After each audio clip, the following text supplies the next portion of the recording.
సొంత జిల్లాలో సీఎం రేవంత్ రెడ్డికి బిగ్ షాక్ తగిలింది. మహబూబ్ నగర్ స్థానిక సంస్థల ఎమ్మెల్సీ ఉప ఎన్నికల్లో బీఆర్ఎస్ ఘన విజయం సాధించింది.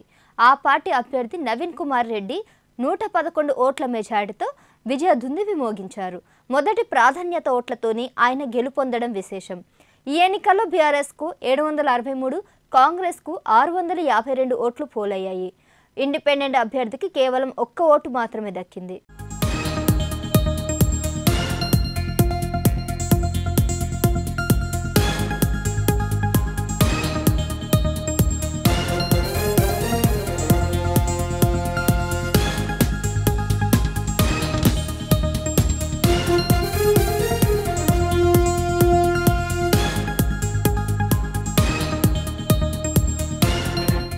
ఉమ్మడి మహబూబానగర్ జిల్లా స్థానిక ప్రజాప్రతినిధుల ఎమ్మెల్సీగా ఉన్న కాసిరెడ్డి నారాయణ రెడ్డి గత నవంబర్లో జరిగిన తెలంగాణ అసెంబ్లీ ఎన్నికల్లో పార్టీ మారి కల్వకుర్తి ఎమ్మెల్యేగా గెలుపొందారు. దీంతో ఎమ్మెల్సీ పదవికి ఆయన రాజీనామా చేయడంతో ఈ స్థానం ఖాళీ అయింది.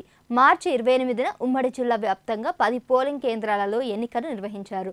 మొత్తం 1439 మంది స్థానిక సంస్థల ఓటర్లుండగా అందులో 1437 మంది ఓటర్లు తమ ఓటు హక్కును వినియోగించుకున్నారు.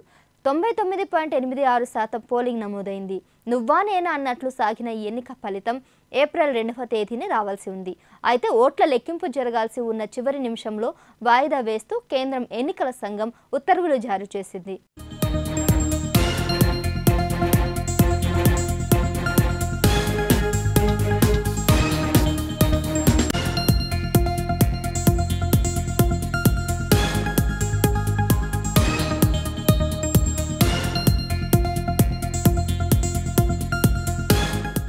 పోలింగ్ జరిగిన 2 నెలల తర్వాత ఇవాళ కౌంటింగ్ జరిగింది.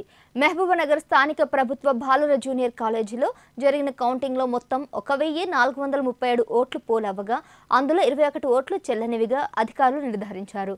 ఈ ఉప ఎన్నికలలో బీఆర్ఎస్ ఘన విజయం సాధించింది. తిరిగి తమ స్థానాన్ని నిలబెట్టుకోవడంతో ఆ పార్టీ నాయకులు, కార్యకర్తలు పెద్ద ఎత్తున సంబరాలు చేసుకుంటున్నారు. ఘన విజయం సాధించిన నవీన్ కుమార్ రెడ్డికి బీఆర్ఎస్ ఎమ్మెల్యే హరీష్ రావు అభినందించారు. పార్టీ అభ్యర్థి గెలుపునకు కృషి చేసిన బీఆర్ఎస్ ప్రజా ప్రతినిధులు, నాయకులు, కార్యకర్తలకు ధన్యవాదాలు తెలిపారు.